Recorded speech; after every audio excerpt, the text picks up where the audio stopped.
성공하는 사람들의 7가지 습관. 관심의 원과 영향력의 원. 1. 관심의 원, 영향력의 원.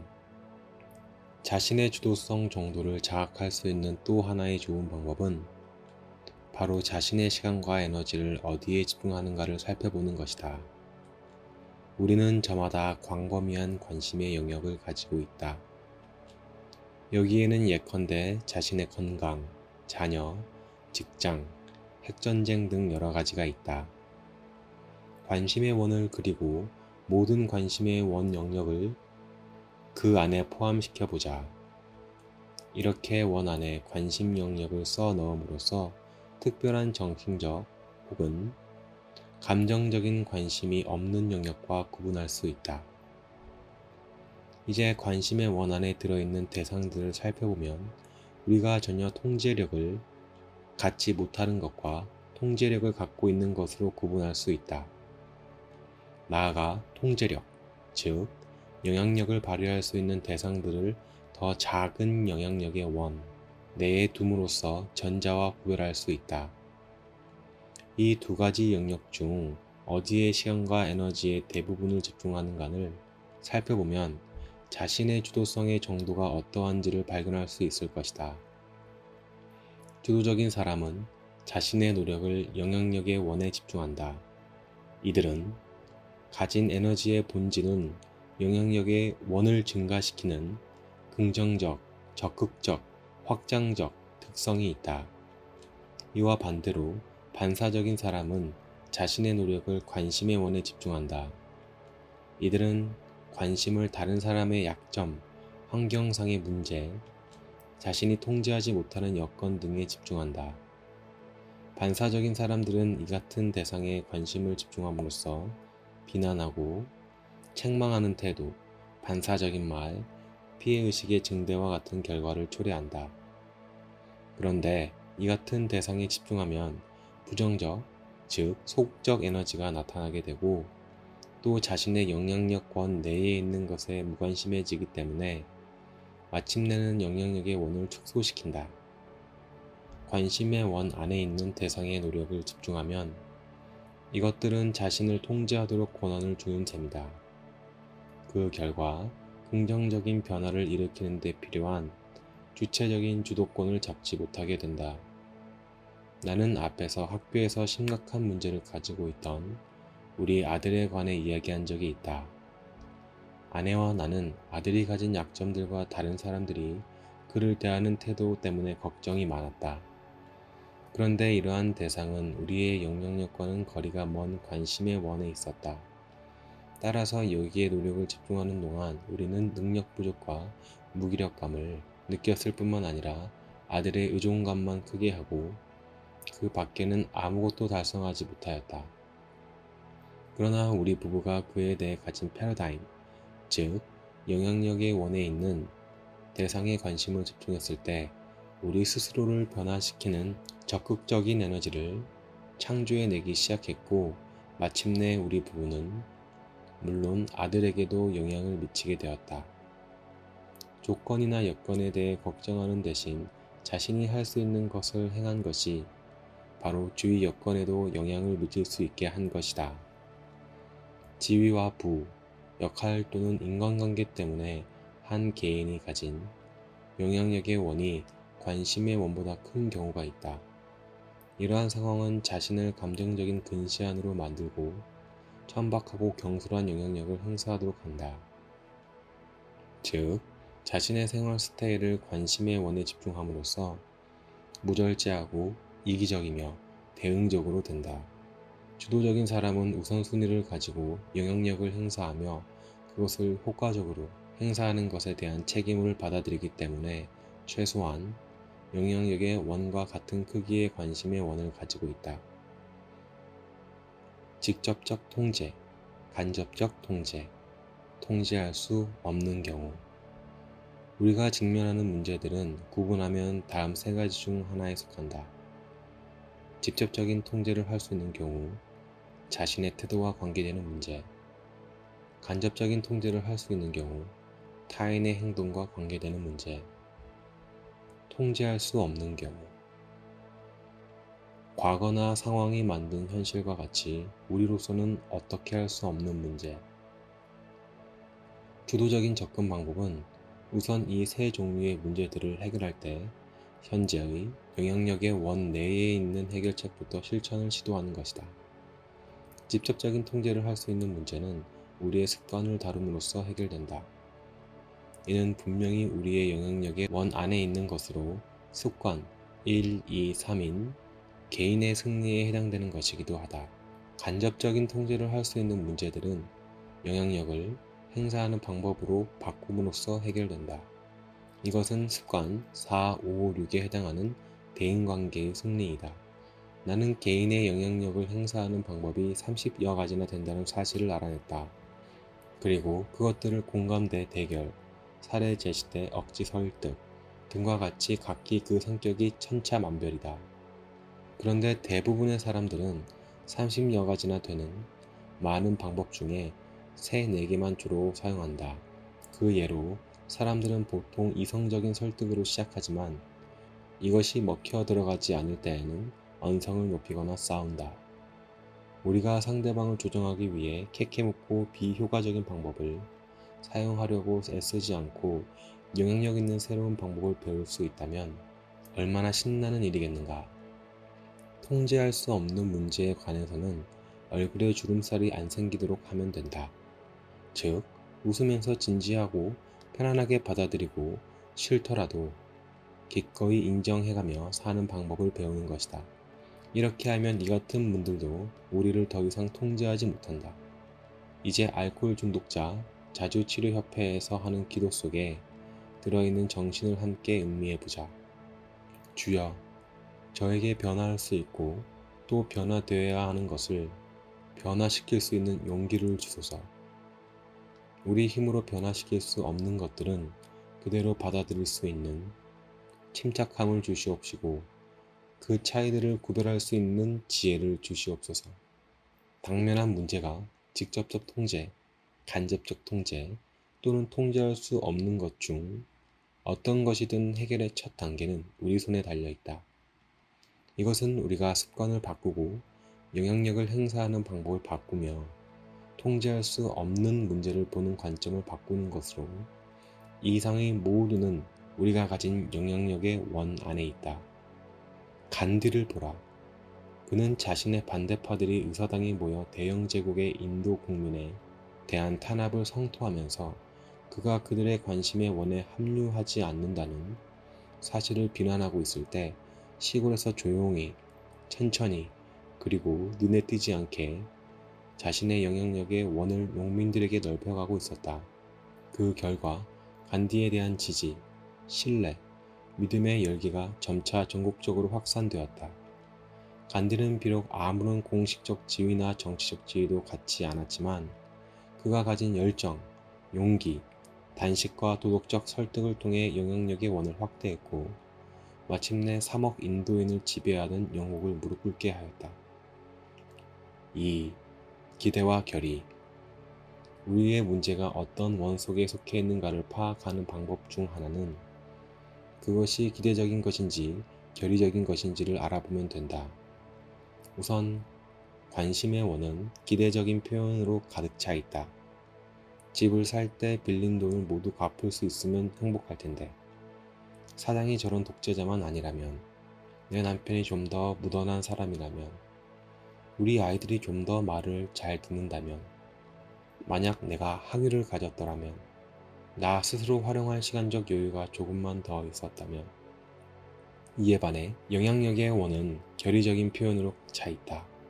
예컨대 나는 좀 더 참을성 있는 사람이 될 수 있다. 나는 더 현명하게 될 수 있다. 나는 좀 더 사랑을 나누어 줄 수 있다. 등과 같이 초점을 내적 상품과 결의에 맞춘다. 만일 문제가 외부에 있다고 생각한다면 그 생각 자체가 큰 문제이다. 외부의 것에 자신을 통제할 수 있는 권한을 주기 때문이다. 이때의 변화 패러다임은 외부에서 시작하여 내면으로 향한다. 다시 말하면 자기가 변화되기 이전에 반드시 외적인 것이 먼저 변화되어야 한다고 생각하는 것이다. 주도적인 접근 방법은 내면에서 외부로 향하는 변화의 방법이다. 즉, 외부에 있는 것들을 긍정적으로 변화시키기 위해 우리 자신이 뭔가 달라져야 한다는 것이다. 예컨대, 나는 보다 현명할 수 있다. 보다 부지런할 수 있다. 보다 창조적일 수 있다. 보다 협력적일 수 있다는 식이다. 내가 좋아하는 구약 성서 내용에는 유대인의 기독교 전통에 대한 부분이 있다. 그것은 17세의 나이로 형제들에 의해 이집트의 노예로 팔려간 요셉에 관한 이야기다. 우리는 요셉이 죄가 없는 자신을 팔아넘긴 형들과 노예 상인들을 얼마나 원망하였으며 보리발의 종으로서 자신의 불쌍한 신세를 얼마나 한탄하였을까 상상할 수 있다. 하지만 요셉은 주도적인 사람이었다. 그는 기대보다는 결의에 집중했다. 그 결과 얼마 안 가서 보리발의 가사를 돌보는 관리자가 되었고 큰 신망을 얻어 보디발의 모든 재산을 관리하게 되었다. 어느 날 요셉은 매우 어려운 상황에 처했지만 불의와의 타협을 거부하여 결국 13년이나 부당한 옥살이를 하게 되었다. 그러나 그는 주도적이었다. 즉, 그는 영향력의 원에 집중하였고 의존적 기대보다는 될 수 있다의 결의로 최선을 다했다. 얼마 지나지 않아 요셉은 감옥에서도 큰 영향력을 미치게 되었다. 그 후 요셉은 마침내 이집트에서 왕 다음 가는 제2인자가 되었다. 나는 이러한 아이디어가 많은 사람들에게는 극적인 패러다임 전환이라는 것을 안다. 사람은 자신이 처한 어려운 상황에 대해 다른 사람이나 주위 여건, 제약 조건 등을 원망하기 쉽다. 하지만 책임은 자신에게 있다. 자신의 생활을 통제하고 될 수 있다는 결의에 노력을 집중한다면 주어진 상황을 바꾸어 놓을 수 있다. 예를 들어 결혼 생활에 어떤 문제가 있다고 하자. 만일 내가 계속해서 아내의 잘못만 지적한다면 실제로 무엇이 유익하겠는가? 나는 책임이 없고 아내만 책임이 있다고 말하는 것은 스스로 무력한 희생물로 인정하는 것이다. 다시 말하면 이것은 스스로를 부정적인 상황에 집어넣고 올가매는 것이다. 이는 또한 아내에게 영향력을 행사할 수 있는 자신의 능력을 줄어들게 만든다. 아내를 괴롭히고 비난하고 비판하는 행동은 아내로 하여금 자기는 결점이 많아 개선이 힘든 인간이라고 자포자기하도록 만들기 때문이다. 비판은 내가 고치고 싶어하는 그녀의 행동보다 더 나쁘게 작용한다. 그 결과 이 같은 상황에 긍정적으로 미칠 수 있는 나의 영향력은 줄어들 뿐만 아니라 마침내 사라지고 만다. 만일 진정으로 어떤 상황이 개선되기를 원한다면 내가 통제할 수 있는 단 한 가지, 즉 나 자신에게 초점을 맞춰서 노력해야 한다. 아내를 나에게 맞게 개조하려는 시도를 멈추고 자신의 결점을 고치기 위해 노력해야 한다. 조건 없는 사랑과 지원을 해주는 바람직한 남편이 되기 위하여 노력해야 한다. 그렇게 하면 아내도 내가 보여주는 주도적인 본보기의 영향력을 느끼고 같은 방법으로 반응하게 될지 모른다. 그러나 그녀가 반응하지 않든 나의 상황에 영향을 줄 수 있는 가장 긍정적인 방법은 자신, 즉 내가 할 수 있는 것에 대해 노력하는 것이다. 나의 영향력의 원 안에 있는 일을 할 수 있는 방법은 매우 많다. 여기에는 더 나은 경청자가 되는 일, 더 많이 사랑하는 배우자가 되는 일, 좀 더 모범적인 학생이 되는 일, 보다 협력적이고 최선을 다하는 직원이 되는 일 등이 있다. 이따금 우리가 할 수 있는 가장 주도적인 일은 행복하게 느끼는 것, 즉 진심으로 웃는 것이다. 행복은 불행과 마찬가지로 하나의 주도적 선택이다. 한편 날씨와 같이 우리의 영향력의 원에 결코 포함되지 않는 것들도 있다. 그러나 만일 주도적인 사람이라면 자신이 물리적 날씨 또는 사회적 날씨를 가지고 다닐 수 있다. 다시 말해 스스로 통제할 수 있는 일들에 대해 노력을 집중하면서 현재로는 자신이 통제할 수 없는 일들을 그대로 받아들인다면 좀 더 행복해질 수 있을 것이다. 3. 결과와 실수. 우리가 삶의 초점을 영향력의 원에 맞추기에 앞서 관심의 원 안에 있으며 심사숙고해야 할 두 가지가 있다. 그것은 바로 결과와 실수이다. 우리에게 행동을 선택할 자유는 있지만 그 행동이 가져오는 결과를 선택할 자유는 없다. 결과는 자연 법칙에 의해 지배되므로 관심의 원 안에 속한다. 그 예로 달리는 기차의 뛰어들기를 결정할 수는 있다. 그러나 기차가 우리를 덮쳤을 때 우리에게 무슨 일이 일어날지는 결정할 수 없다. 같은 예로 사업상 거래에서 남을 속이기로 결정할 수는 있다. 하지만 이러한 결정이 가져올 사회적 결과는 속임수가 탄로나는지 아닌지에 의해 좌우되는 데 반해 그것이 우리의 본성에 미칠 자연적 결과, 자연 법칙, 즉 원리의 결과는 이미 정해져 있다. 우리의 행동은 원칙에 의해 지배된다. 원칙을 따르는 행동은 긍정적인 결과를, 원칙에 위배되는 행동은 부정적인 결과를 가져온다. 우리는 어떠한 상황에서도 우리의 행동을 선택할 자유가 있다. 그러나 우리가 그렇게 함으로써 뒤따르는 결과도 선택하게 된다. 이는 마치 지팡이의 한쪽 끝을 짚으면 다른 쪽 끝도 따라오는 것과 같다. 누구나 각자의 상황에서 선택한 지팡이가 나중에는 잘못된 지팡이였음을 깨달았던 경험을 가지고 있다. 우리가 하는 어떤 선택은 차라리 없었으면 더 좋았을 결과를 초래하기도 한다. 만일 우리에게 다시 한번 선택 기회가 주어진다면 우린 다른 선택을 할 것이다. 우리는 이러한 선택을 실수라 부르며 이것이 바로 우리가 심사숙고해야 할 두 번째 것이다. 늘 자신의 선택에 대해 뒤늦게 후회하는 사람은 과거의 실수도 관심의 원에 속한다는 사실을 깨달아야 한다. 즉, 우리는 실수를 취소할 수도 없고 원상태로 되돌릴 수도 없으며 그것으로 인해 나타난 결과를 통제할 수도 없다. 미식 축구팀의 쿼터백을 맡았던 우리 아들은 자신이나 팀 멤버가 후의 실수를 범할 때에면 일종의 심리적인 보상을 하기 위해 경기 사이에 손목밴드를 덥석 잡았다 놓는 방법을 배웠다.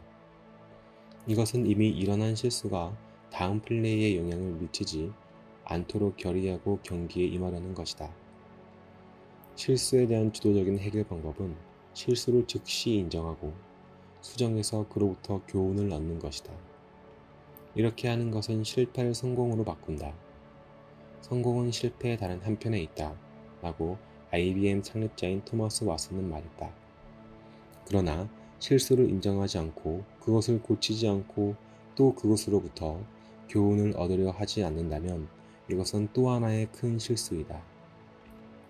이런 경우 흔히 자기 기만과 자기 정당화의 길을 택하여 자신과 다른 사람에게 변명과 궤변을 늘어놓기도 한다.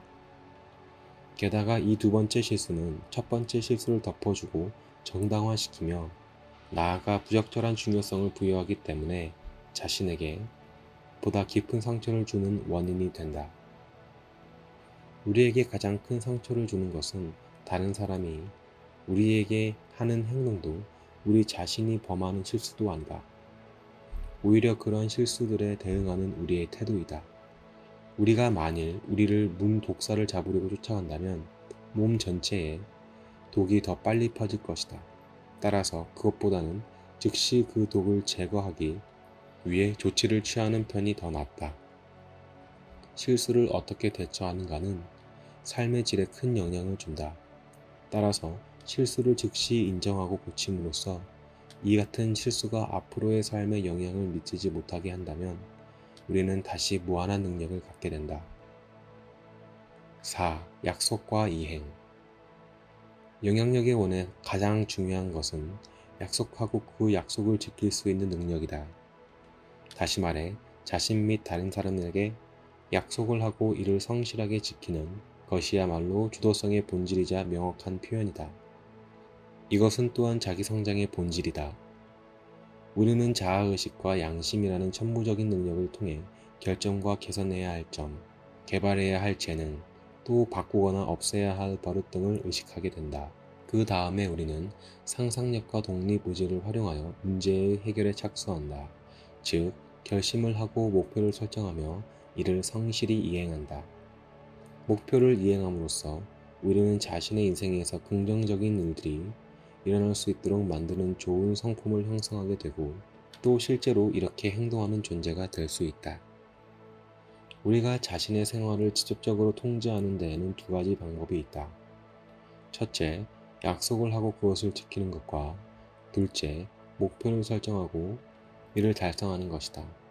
아주 작은 약속일지라도 항상 그것을 실천한다면 자기 통제의 장점을 깨닫게 하는 내적인 성실성을 갖추게 된다. 뿐만 아니라 인생에 대해 책임질 수 있는 능력과 용기를 갖게 된다. 우리가 자신과 다른 사람에게 약속을 하고 또 이를 지키면 자신의 신용과 명예는 감정이나 기분보다 점차 더 중요해진다. 이처럼 자신에 대해 약속을 하고 이것을 실행하는 능력이야말로 효과성의 기본적인 습관을 개발하기 위해 필요한 본질이다. 인식, 기량, 그리고 욕구는 모두 우리가 통제할 수 있는 것이다. 우리가 어느 한 가지를 개선하면 다른 것들도 따라서 개선된다. 이 세 가지의 공통 영역이 점차 커지면 습관의 기초가 되는 원칙을 더 깊이 내면화시킬 수 있다. 또 이를 통해 강직한 성품을 갖추게 되고 자신의 인생에서 효과성을 증대하며 살아갈 수 있다.